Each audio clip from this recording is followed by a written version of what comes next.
Hello, कैसे हैं आप सब? चलिए बेटा, अभी हम लोगों ने वर्ब कर लिया है ना। वर्ब हम लोगों ने कर लिया है। तो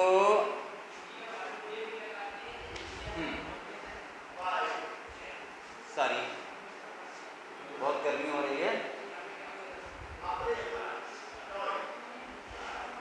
देखिए, वर्ब में हम लोगों ने टू बी फॉर्म कर लिया, टू हैव फॉर्म कर लिया और डू फॉर्म कर लिया। आज बारी है इसकी, हम लोग एक्सरसाइज करेंगे। ओके, आज हम लोग एक्सरसाइज कर।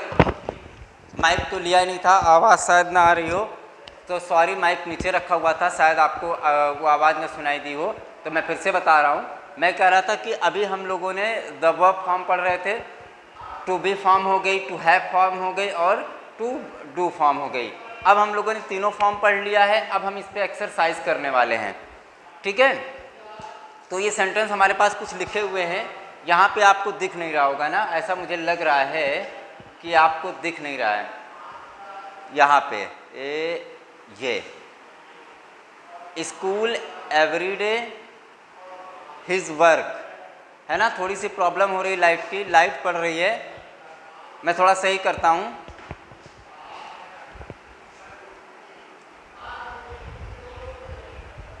थोड़ा सा मैं सही करने की कोशिश करता हूँ, शायद आपको दिख जाए। ज़्यादा हो गई लाइट, ये प्रॉब्लम है।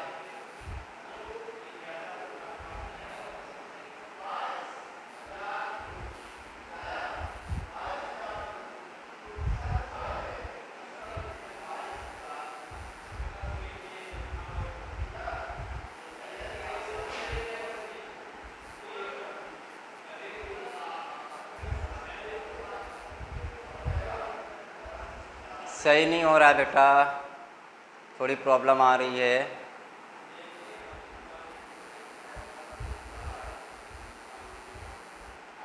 चलिए कोई नहीं, मैं आपको सिखा देता हूँ ऐसे ही। सही नहीं हो पा रहा है ये। ठीक है, सही नहीं हो रहा है, मैं बोल दूंगा, आप समझ जाइएगा। थोड़ी सी यहाँ पे लाइट पड़ रही है। क्लियर? चलिए,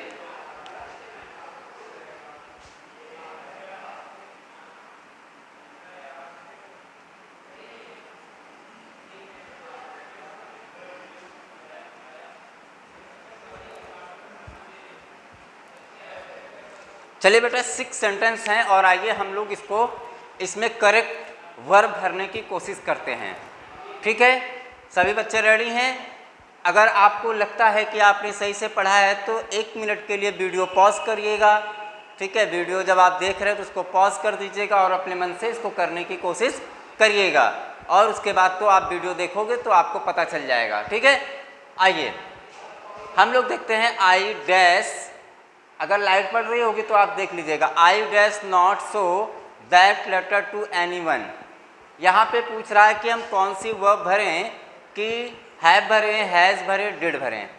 अब आइए देखिए, आई के साथ हैव भी हो सकता है, हैज़ नहीं हो सकता, क्योंकि आप जानते हो कि आई क्या है, प्लूरल है।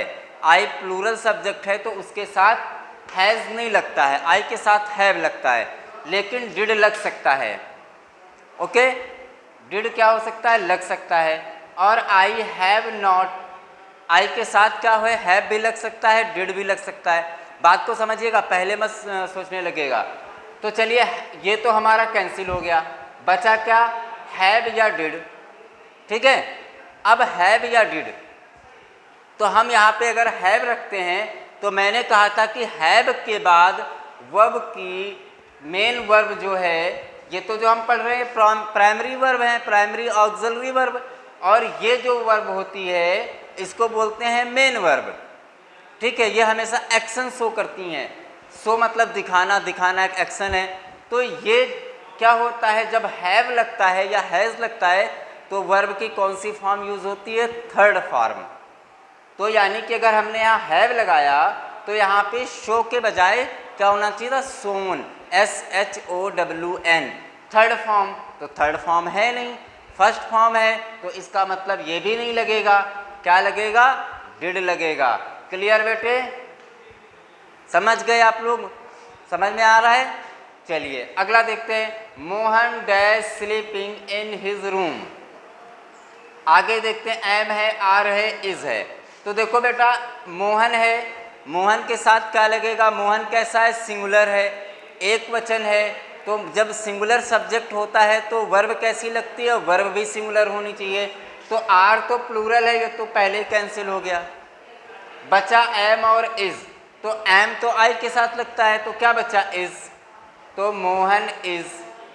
और जब ये इज का यूज हमने पढ़ा था, बी फॉर्म वर्ब है। कौन सी फॉर्म है, बी फॉर्म। तो बी में क्या होता है, कॉन्टिन्यूअस में यूज होता है, आपने पढ़ा होगा, और पैसिवाइज में यूज होता है। तो यहाँ पे कॉन्टिन्यूअस है, आईएनजी लगा है, तो हमने यहाँ पे इज लगा दिया। ठीक है, आगे आते हैं। They dash not go to school every day.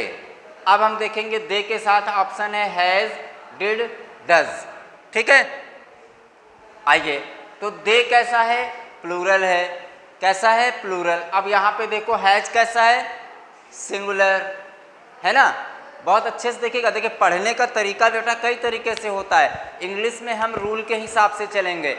आपको पता है, देखिए बहुत सारे बच्चे कहेंगे सर हमको तो पता है दे हैव लगेगा, लेकिन क्यों लगेगा, हम लोग ये सीख रहे हैं। आइए, तो दे कैसा है, प्लूरल, सब्जेक्ट क्या है, प्लूरल। तो यहाँ पे आओ, हैज क्या है, सिंगुलर, तो ये तो लगेगा नहीं। ठीक है, डज, डज क्या है, सिंगुलर, तो ये भी नहीं लगेगा, क्योंकि प्लूरल सब्जेक्ट के साथ कौन सी वर्ब लगती है, प्लूरल लगती है। तो हमने लिख दिया दे डिड। अच्छा, अब एक बात आप देखना, डिड क्या है, आपने पढ़ा होगा डिड का यूज होता है चाहे सब्जेक्ट सिंगुलर हो या प्लूरल हो। तो यहाँ पे लग गया डिड, और डिड लगने के बाद यहाँ वर्ब की फर्स्ट फॉर्म है। ठीक है, तो पास्ट इंडेफिनिट में क्या होता है, जब डिड लगता है और तो हमेशा वर्ब की फर्स्ट फॉर्म का यूज होता है। क्लियर, आगे देखते हैं। Ram dash completed his work. आइए, राम क्या है, सिंगुलर सब्जेक्ट। अब हैज क्या है, सिंगुलर। हैव क्या है, प्लूरल, ये तो लगेगा नहीं। आए गए डिड पे। अब देखो डिड तो सिंगुलर प्लूरल दोनों के साथ लगता है ना बेटा। अब हम सोचेंगे हैज़ भी है, डिड भी है, दोनों ऑप्शन हमारे हैं, हम डिड भी लगा सकते हैं, हैज़ भी लगा सकते हैं। अब सोचने वाली बात कि यार यहाँ पे तो दो ऑप्शन हो गए, डिड और हैज़। हैज़ लगाएं, लग सकता है क्योंकि सिंगुलर है मोहन राम। डिड लगाएं क्योंकि सिंगुलर हो या प्लूरल हो, हम लगा सकते हैं। अब आइए देखते हैं इसकी मेन वर्ब। मेन वर्ब है कंप्लीटेड। तो कंप्लीटेड क्या है, कंप्लीटेड, देखिए कंप्लीट, कंप्लीटेड, कंप्लीटेड, तो ये सेकंड फॉर्म है और ये थर्ड फॉर्म भी हो सकती है। समझिएगा, ये सेकंड भी हो सकती है, थर्ड भी हो सकती है। ओके, तो अब देखिए अगर हम हैज़ लेते हैं, अगर हमने यहाँ पे हैज़ लिखा, राम हैज़, सोचिएगा अभी कर नहीं रहे हैं, अगर हमने इसको हैज़ किया तो ये वर्ब की कौन सी फॉर्म है, थर्ड हो सकती है। कंप्लीटेड क्योंकि थर्ड भी है और सेकंड भी है, तो हमने मान लिया ये थर्ड है। तो राम हैज़ कंप्लीटेड, तब तो हमारा सेंटेंस सही है, क्योंकि हैज़ लगने के बाद वर्ब की थर्ड फॉर्म आनी चाहिए, तब तो ये सही है। और सेकंड है, तो आगे देखते हैं। अब अगर हम डिड लगा देते हैं, अगर हमने यहाँ पे डिड किया तो ऊपर वाले में बताया था जब भी डिड लगता है तो वर्ब की कौन सी फॉर्म आती है, फर्स्ट आती है। तो यहाँ पे ये सेकंड है। अगर मान लिया सेकंड है, तो अगर ये सेकंड है तो डिड नहीं लगेगा। तो कुल मिला के बचा क्या, बचा आपके पास एक ही ऑप्शन कि आप हैव लगाओ। अब आपने हैव लगाया तो अभी हम क्या कह रहे थे, ये सेकंड भी हो सकती है, थर्ड भी हो सकती है। तो जब आपने हैव लगाया तो ये ऑटोमेटिक थर्ड ही मानी जाएगी। समझ गए ना, क्योंकि आपके पास कोई ऑप्शन नहीं है, तो हैव लगा दिया और ये थर्ड फॉर्म हो गई। तो ये तरीके हैं बेटा। ओके, आइए अगला देखते हैं। A dog dash not eat grass. अब हम क्या करते हैं, अ डॉग मतलब कुत्ता, ठीक है, कैसा, एक वचन। अब देखो डिड लगा सकते हो, डू लगा सकते हो, डज, ठीक है। अ डॉग क्या हो जाएगा,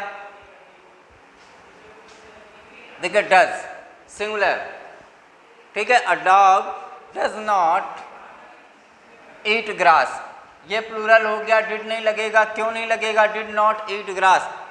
अ डॉग डिड नॉट अगर हम लगा दें तो बेटा आप कहोगे सेंटेंस सर सही है। हर बच्चे के अंदर क्वेश्चन आएगा, अगर आप थोड़ा सा भी ध्यान से पढ़ रहे होगे तो आपको लगेगा सर डिड भी है और वर्ब की फर्स्ट फॉर्म है, तो इसमें गलती कहाँ है कहोगे ना, क्योंकि सारी जो रूल्स तो सही हैं। अ डॉग डिड, क्योंकि इसके साथ जो है डिड लगाओ, डिड का यूज चाहे सिंगुलर प्लूरल से कोई मतलब नहीं है। ओके, तो हमने डिड लगा दिया। अब हमने सोचा सर इसमें गलती क्या, वर्ब की फर्स्ट फॉर्म भी आ गई। अब बताइए गलती क्या है। डज क्यों लिखेंगे, अ डॉग डज नॉट क्यों लिखेंगे, डिड नहीं लिखेंगे। तो बेटा इसका एक रीज़न है कि प्रेजेंट इंडेफिनिट टेंस में, या आप कह सकते हो कि जो हैबिट होती है, क्या होती है, आदत, जो सेंटेंस आदत शो करते हैं, या यूनिवर्सल ट्रुथ, क्या, यूनिवर्सल ट्रुथ, जो सदा सत्य रहने वाली बातें होती हैं, वो हमेशा प्रेजेंट इंडेफिनिट में बनती हैं। किस में बनती हैं, प्रेजेंट इंडेफिनिट में। तो कुत्ता घास खाता है, नहीं खाता है, तो ये बात क्या है, सत्य है, यूनिवर्सल ट्रुथ है, या फिर कुत्ते की आदत भी कह सकते हो।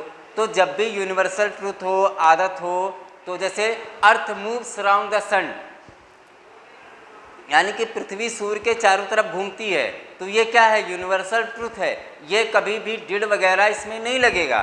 तो ऐसे ही इसके साथ डिड नहीं लगेगा, इसके साथ क्या लगेगा, डज नॉट। याद रखिएगा हमेशा, क्योंकि डिड के साथ भी क्रिया फर्स्ट थी, लेकिन डिड नहीं लगाएंगे क्योंकि सेंटेंस कैसा है, क्या शो करा रहा है, यूनिवर्सल ट्रुथ शो करा रहा है, या हैबिट। आई थिंक आपको समझ में आ गया होगा। आगे देखिए, he dash been eaten his meals, तो ही के साथ आप कहोगे हैव, नहीं, क्योंकि क्या है, प्लूरल है। हैज़ लग सकता है, डिड भी लग सकता है। तो अब आइए देखिए, अब देखिए आप बीन आ गया और वर्ब की थर्ड फॉर्म आ गई, और डिड के साथ क्या होता है, वर्ब की फर्स्ट फॉर्म होती, तो डिड भी कैंसिल हो गया, क्या बचा, ही हैज़। तो कैसा लगा वीडियो, मुझे लगता है आपको मज़ा आई होगी आज समझने में। थोड़ा सा एडवांस लेवल है, बढ़िया चीज़ मैं आपको बताया, आपको तरीके सिखाए।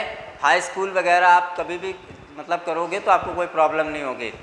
ठीक है बेटा, तो ये हो गया, कुछ सेंटेंस मैं आपको दे दूंगा, आप करिएगा, प्रैक्टिस करिएगा। चलिए फिर घर पे रहिए, सुरक्षित रहिए, हंसते रहिए। Okay, thank you.